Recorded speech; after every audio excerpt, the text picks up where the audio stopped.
Madam, ಈಗಾಗಲೇ ಉಪಮುಖ್ಯಮಂತ್ರಿ ಮತ್ತು ಸಚಿವ ಸ್ಥಾನಕ್ಕಾಗಿ ರಾಜ್ಯದಲ್ಲಿ ಅಗ್ಗಜಗ್ಗಾಟ ನಡೀತಾ ಇದೆ. ಕಲಬುರಗಿಯಲ್ಲಿ ಈಗಾಗಲೇ ಅನೇಕ ಪ್ರಿಯಾಂಕ್ ಖರ್ಗೆ ಅಭಿಮಾನಿಗಳು ಪ್ರಿಯಾಂಕ್ ಖರ್ಗೆ ಅವರಿಗೆ ಉಪಮುಖ್ಯಮಂತ್ರಿ ಸ್ಥಾನ ಕೊಡಬೇಕು ಅಂತ ಹೇಳ್ತಿದ್ದಾರೆ. ಇದ್ರ ಬಗ್ಗೆ ತಾವೇನು ಹೇಳ್ತೀರಿ? ನೋಡ್ರಿ, ಪ್ರಿಯಾಂಕ್ ಖರ್ಗೆ ಸಾಹೇಬರ ಕಾರ್ಯವೈಖರಿ ಇಡೀ ರಾಷ್ಟ್ರಕ್ಕೆ ಗೊತ್ತದ, ಇವತ್ತಿನ ದಿನ ರಾಜ್ಯಕ್ಕೆ ಗೊತ್ತದ, ಅವರು ಪ್ರತಿನಿಧಿಸುವಂಥ ಪ್ರದೇಶಕ್ಕೂ ಗೊತ್ತದ. ಇವತ್ತು ಪ್ರಿಯಾಂಕ್ ಖರ್ಗೆ ಅವರು ಯಾವತ್ತೂ ಕೂಡ ನನಗೆ ಆ ಸ್ಥಾನ ಬೇಕು, ಇಂಥ ಒಂದು ಪೊಸಿಷನ್ ಬೇಕು ಅಂತ ಅವ್ರು ಕೇಳ್ತಾ ಇಲ್ಲ.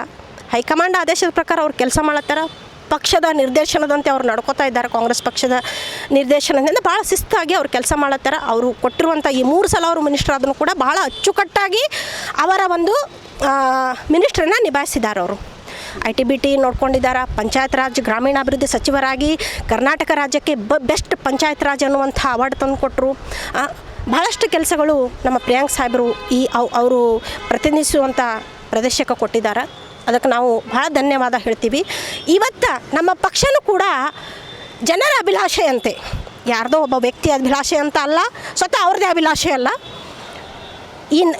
ಈ ನಮ್ಮ ನಾಡಿನ ಜನರ ಮತ್ತು ಯುವಕರ ಆಶಾಕಿರಣ ಅವರು, ಯಂಗ್ಸ್ಟರ್ಸ್ ಐಕಾನ್ ಅವರು ಪ್ರಿಯಾಂಕ್ ಖರ್ಗೆ ಅವರು ಅಂತಂದರೆ.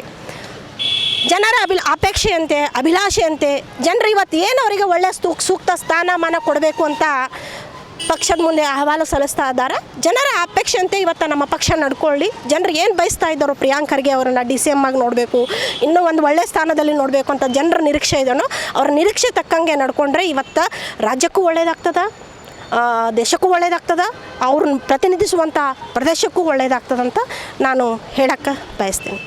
Thank you.